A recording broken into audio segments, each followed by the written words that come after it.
Amma Azərbaycanlı ovçularımız vurduqları heyvana şükür eləməsələr də, qazandıqları ikinci qızıl medala şükür eləməli oldular.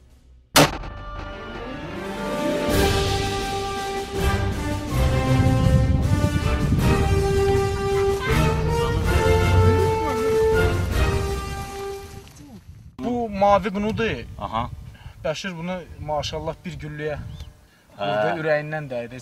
10 metr getmədi. Bu az hallarda olur yəni belə. Çünki bu çox dözümlü heyvandır. Üzr istəyirəm, belə getsə Namibiyada heyvan qoyulacaq. Yox, doğrudan bu çox güclü dözümlü heyvandır. Yəni heç 10 metr getmədi, yıxıldı. Ovumuz bitdi bu günləri. Yox, davam eləyirik inşallah. Davam eləyir. Saat Bakı vaxtı ilə 8-dir. Kudu vurasıyıq. Bəşir də ustalaşır maşallah. Əladır. Yəni vəziyyət əladır. Afrika ovusu üçün əladır. Yes, əla ovudur. Çox sağ ol Faiq. Sağ ol, təbrik edirəm səni. Çox sağ ol. Mən də sağ olum ki, mən çəkirəm.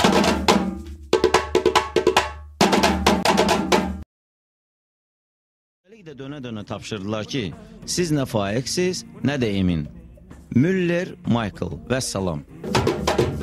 Nəhayət bir neçə dəqiqədən sonra təlimatlandırılmış ovçularımız ilk debütlərini etdilər.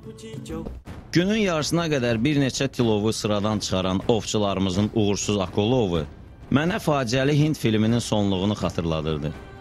Çünki qonşu uşaqların uğuru onların qəlblərinin dərinliklərində qibtə hissi yaratmaya bilməzdi.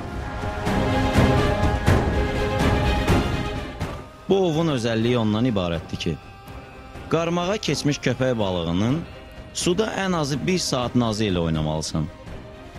Daha dəqiq desək, şikar tam yorulmalıdır. Onu gah özünə tərəf çəkməli, gah da boş buraxmalısan.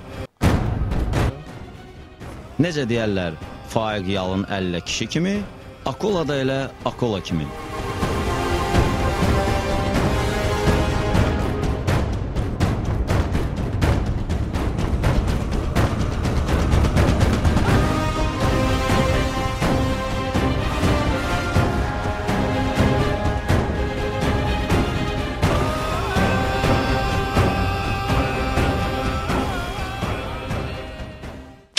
Gördüğünüz gibi hız savaşası ve elle çıkarttık bunu da şimdi. Bu da ki sadece olarak akıllı da olsa balıktır. Ve bunu biləsiniz. Ve size təşkil verirəm ki, belə bizden gələsiniz ve akıllı elle çıkartalım.